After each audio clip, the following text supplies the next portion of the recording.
Hello, everyone. Welcome to a special episode of Off the Charts. And I've got my friend Mike here from Grab a Stack of Rock. How's it going today? Going real well. Thanks, Dan. All right. So I've been on Mike's channel here, and we've actually made an episode regarding the music of Spinal Tap and A Mighty Wind. And now I think I said we'll come full circle that he's going to come on my channel, and we're going to be talking about the music of especially A Mighty Wind, but more specifically an actress that has passed away in the last couple of days. And I always say this, I vowed to myself never to let a star, affect me. But I was like, when she passed away, I was actually pretty bummed.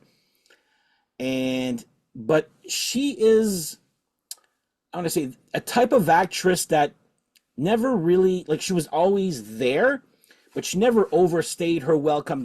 I've never met a person says, oh my God, Catherine O'Hara, again, can't believe she's in that movie or that movie again. Nobody's ever said that. And everybody, when they say they see a movie with her in it, they always come out like she was great. Would you agree to that? Oh, yeah. I mean, going back through the years, I've been aware of Catherine O'Hara since I was a kid, so I'm a little biased there. I grew up with her singing as a character called Lola Heatherton on SCTV. So, I've been hearing her sing since I was a kid.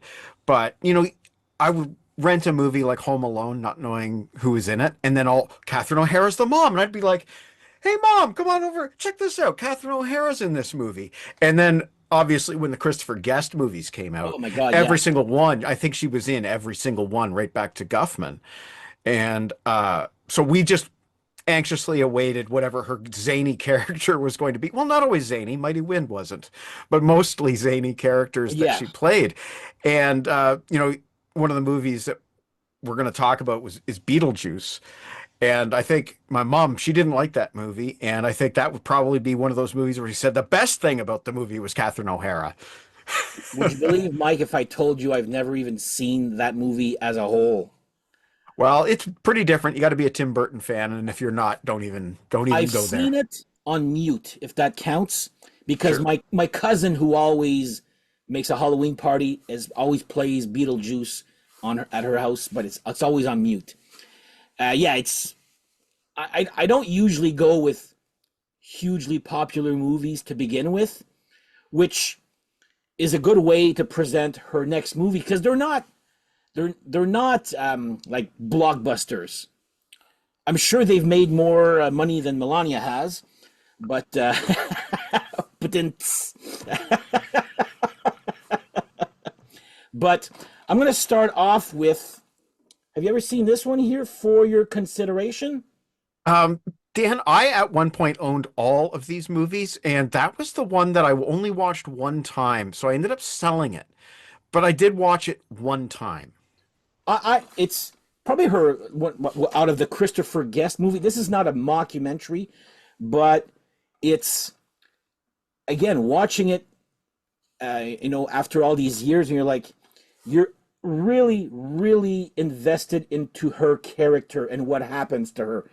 I find she's that great. I'm not going to spoil what happens there, but I'm extremely invested in the character that she plays in this. So, for your consideration, is a Christopher Guest, and that's Christopher Guest right there.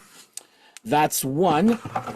Now, we're going to go into the big stuff that she's known here for. Yeah. Best in Show, which is one of my favorites. And I think I'm going to say probably my favorite role of hers from all these movies. But again, let's talk about music. And you're the one who actually made me remind me of this here. What's the music scene here for this one? So in this film, she plays Cookie Fleck, and Eugene Levy plays her husband. And they kind of, like all the characters in this movie, they're dog people. They go to dog shows, but they have a side hustle, which is the Captain and Cookie is the Yeah. name of their group, and they do dog songs. Beg for It being one of their cassette tapes that you Yeah, see on yeah. the screen. But there's a scene in the film where they're actually performing a song and in the recording studio, and Cookie has an encounter with an old flame, which is the basis of her character. Basically, she A running was gag that happens many times in the movie. Eugene comments that she had dozens of boyfriends, and she goes, hundreds. And he goes, hundreds. I was not aware of that. So that's the kind of character that she plays. That's probably one of the more zany of her Yes. characters. Oh yeah, yeah.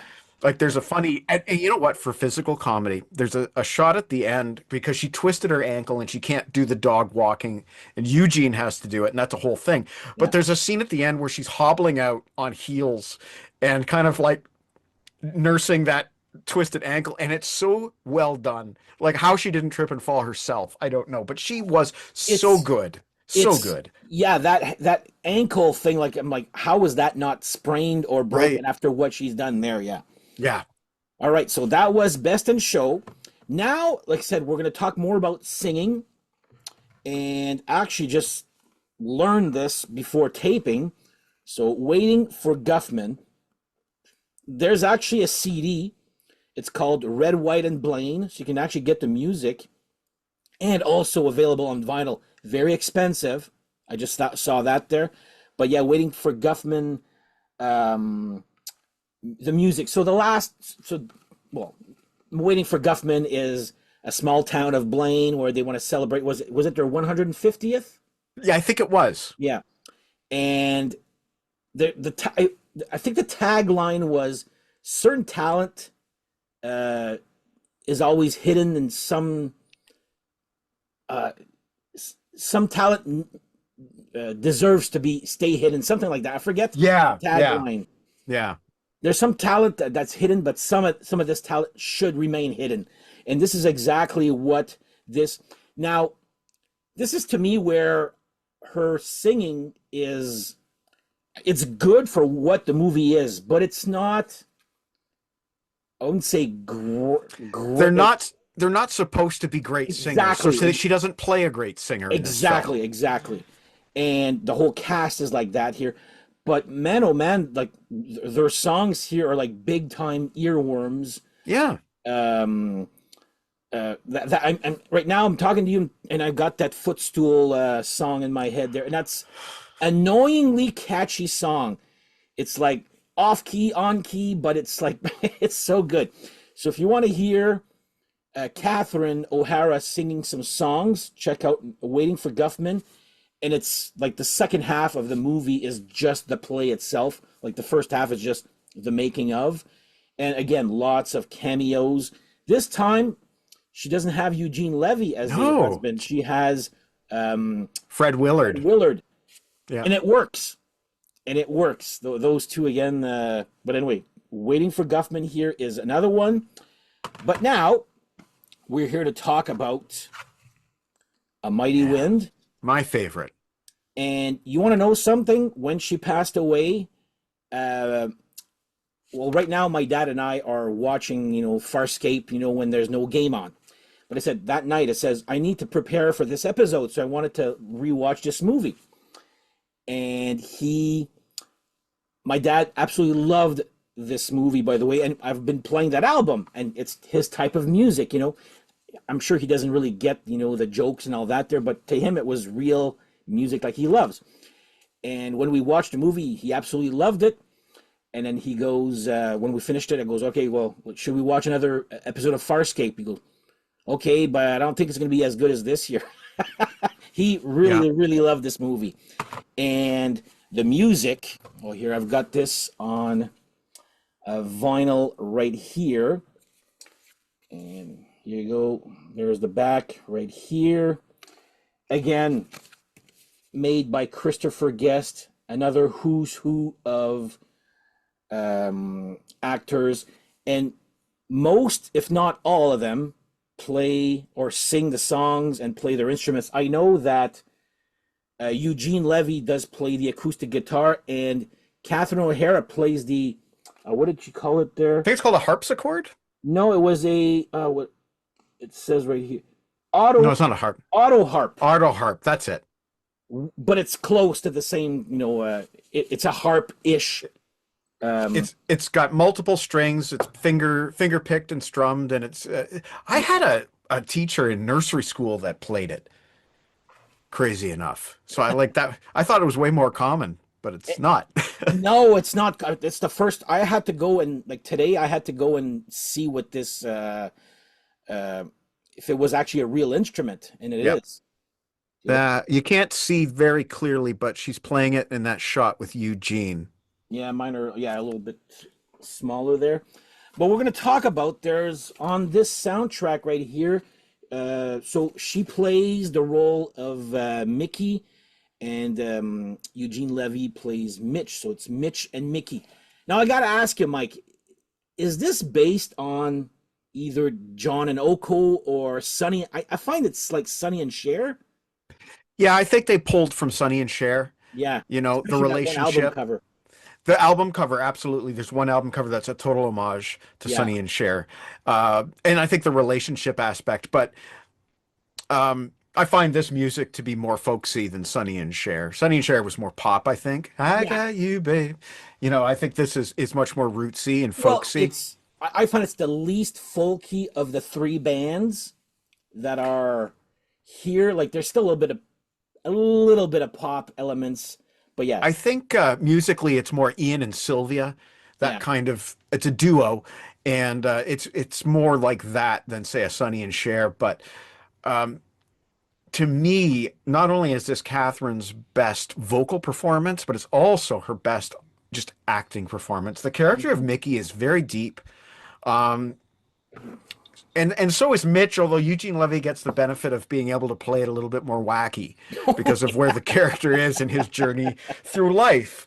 But Catherine has to play it straight. You know, she's has to play it straight 100% of the time, whereas Eugene gets to have the fun. And same with the other bands; they get to be goofy. But Catherine's just the anchor of this Yeah. movie. Oh, She's the emotional anchor of this film, and a remarkable performance and just a little bit of nuance. yeah. If you watch the documentary footage that comes on the DVD, she mentions that her character is French Canadian from New Brunswick, and she did a very specific accent, a very specific, like Northern New Brunswick Hmm. French Canadian accent. She knows exactly like which region of New Brunswick she comes from. So I found that to be a very nice detail, and you can hear it, especially when she's having those monologues. Hmm. And this is actually when I was thinking of her singing in A Mighty Wind and Waiting for Guffman, I was like, a part of me is like, okay, she can sing very well in this movie, A Mighty Wind, but is that her real voice? Like, Hmm. because for sure in Waiting for Guffman, it's she's acting the way that she's supposed to sing for that type of role. Now, is this her real voice in A Mighty Wind, or is she acting like a Sonny and Cher type of Right. vocals? Which that part I don't know. What do you think? I think this is closer to her actual singing voice. Yes, for sure. Obviously, in the Terrier song, she's using a higher register and kind of like shouting out the lyrics. Yeah, And but you probably know that her sister is Mary Margaret O'Hara, who is a professional singer. I And read. Yes, yes, I read that. Yeah, you know, and I grew up with Mary Margaret O'Hara music videos on my Much Music, and you probably had them on your Music Plus. I But watch Much Music too, my friend. oh, you did. See, I we did didn't. both. I did We both actually. We didn't get Music Plus except for like 1 week a year where they were starting to sell cable packages and Yeah, give yeah, you I remember. previews. Those were Yeah. great weeks, by the way, when you didn't have it at the part of the cable there. So yeah, on A Mighty Wind, they sing. Well, she sings four songs with Eugene Levy, which is "When You're Next to Me," which is Oh, actually a pretty beautiful ballad. it's a great song. It's so upbeat. That one kind of reminds me of like an upbeat Simon and Garfunkel song. Yes. But Yeah. again, and it's always Eugene Levy and Catherine O'Hara harmonizing together, and You know, those two have been singing together since the oh, big probably time. late 70s, early 80s. So, you know, you couldn't ask for a better team. Oh, exactly. One More Time, which is probably my least favorite of the four, but still a good one Yep. here. Agreed. The Ballad of Bobby and June, that Yeah. is quite a story. Yeah. But my favorite, and I think it's everybody's favorite, and Mike, I'm going to tell you right now, I watched the movie, like I said, the other night, and when they played, so the movie is about folk bands, but for that one instant, when they sing A Kiss at the End of the Rainbow, it's about Mitch and Mickey. and then it goes back to being a movie about all the bands. Right. And I that agree. scene at the end, when in the way that it's made, where everybody's aware of this kiss. If I can, if the copyright cops won't stop me, I'll try to put that little clip at the end of this episode here. If not, we can just go like this. Yeah. But yeah, a kiss at the end of the rainbow. I kid you not, Mike. I was watching it, and not because she had passed away, but I was like Yeah. watching and trying to get these tears.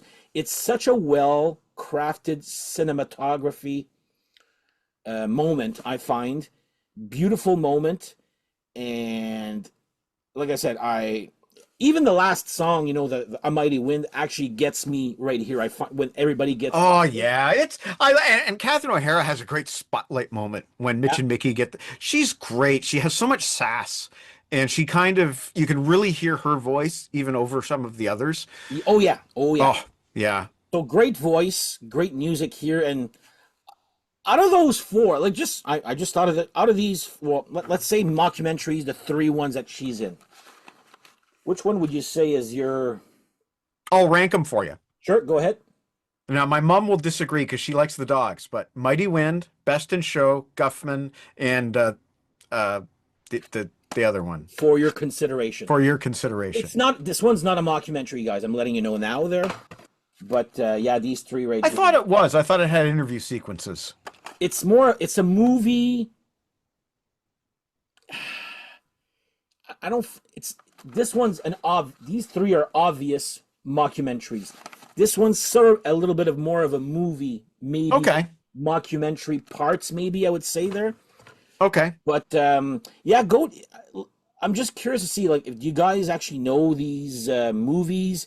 Do you actually know that she actually sings for real in these, whether it's good or bad? And I use the word bad because it's on purpose, guys. But listen to her voice in A Mighty Wind. I've always enjoyed her roles, and then, like I said, right now she's going to be greatly missed because Yeah. this type of cinema, and well, even because of this, got me into watching Schitt's Creek. Yeah, actually, true. I've only made it through the first two seasons of Schitt's Creek, but just the opportunity to see Catherine O'Hara and Eugene Levy play a couple again. Oh my god! Like, honestly, if you've never watched, I binged that whole thing on. I think it was on Netflix when it came out. I did the whole thing in like less than a week or two, maybe there. I really enjoyed that TV show.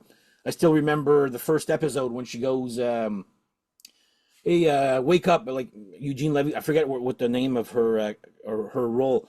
And she'll, oh, I just had finally cried Moira. myself to sleep. Moira. Moira, that's it. Yeah. That's such a great name for that character. Oh my gosh, she is so great in that TV show. To me, it's one of those shows that is actually is binge worthy right now. I think the But fun thing about her character in that show is the wig wall and how her character is obsessed with different wigs and always has different wigs for different occasions. And I think yes, that must yes. have been so much fun for Catherine O'Hara Oh to yeah. perform. Well, I'm sure she had a blast during that. Yeah. But yeah, it's one of those actresses you're like, you don't realize you love her until she's gone, and then you're like, wow, she was friggin' great in everything that I own or Yeah. ever saw. And I'm not. I don't want to say this in a bad way. That's not at all what I'm trying to say there. But I'm just like, she. It wasn't in your face type of roles she was always doing. I'll give you a good example of that. When she passed last week, I was on the phone with my mom and we were talking about her, and neither of us really realized that she actually had a brand new series out, I think with Seth Rogen, and neither of us have seen it. Neither of us have heard of it. So, you're right. It's kind of like a lot of these things are under the radar.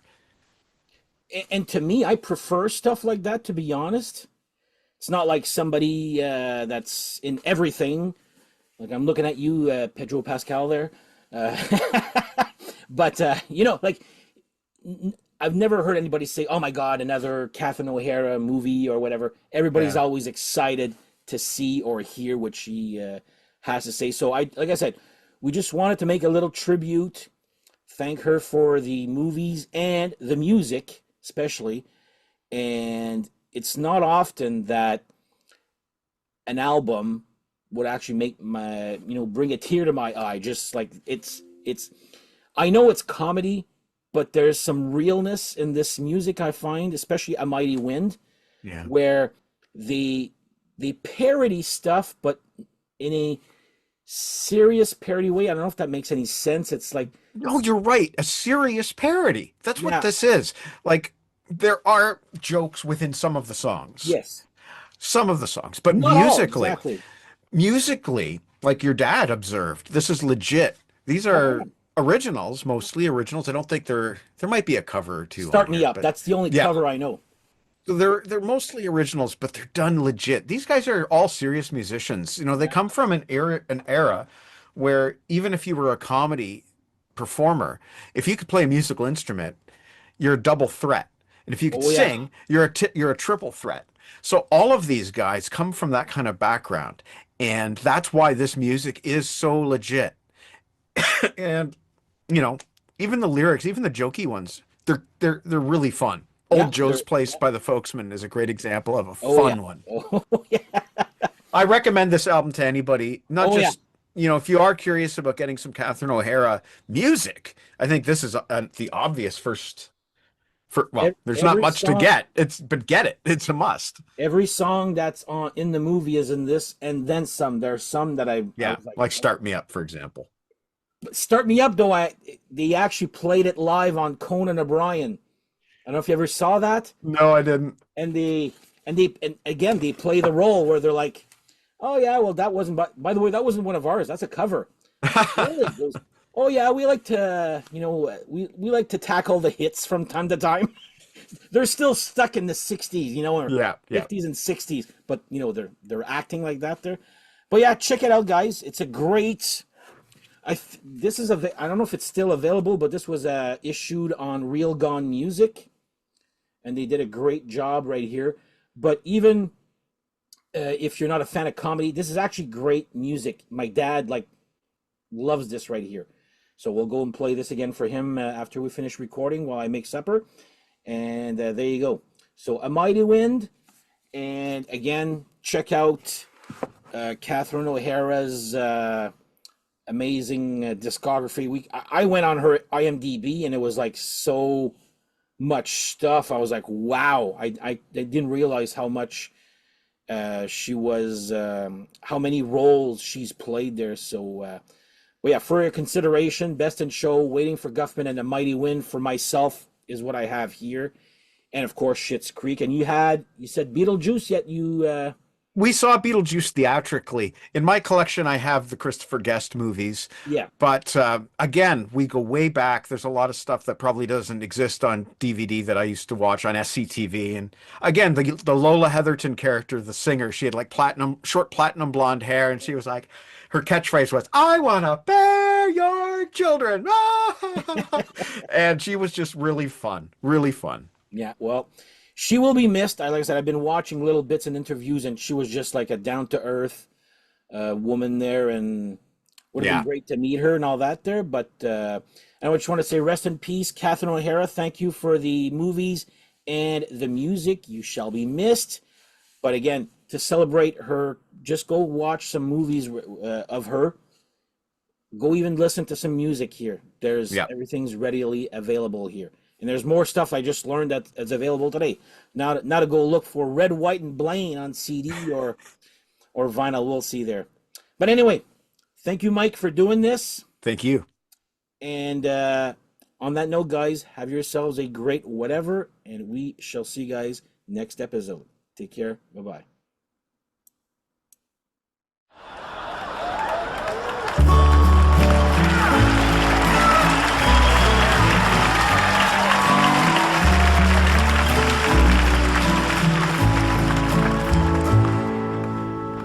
Oh, when the veil of dreams has lifted and the fairy tales have all been told, there's a know this song. This is that really pretty one. With the kiss. Turn it up a little bit. Yeah. Remember? Yeah. Where they used to. Yeah. Every night and maiden Right, I'm not gonna handle that. shall be joined when the quest is over. Dollar says they do it. Okay. Here's the oath that they swear, and when the veil of dreams has lifted, and the fairy tales have all been told, there's a kiss at the end of the rainbow, more precious than a pot of gold. My sweet, my dear, my darling, you're so far away from me. Though an ocean of tears divides us, let the bridge of our Three. love span the sea. Two.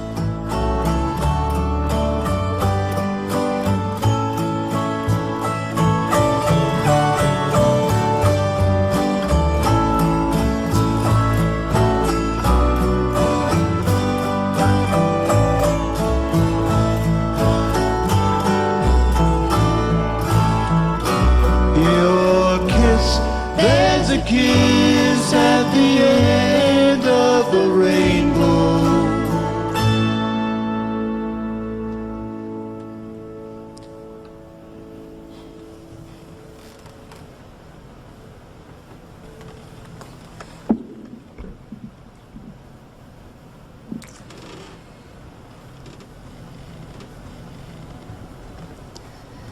More precious than a pot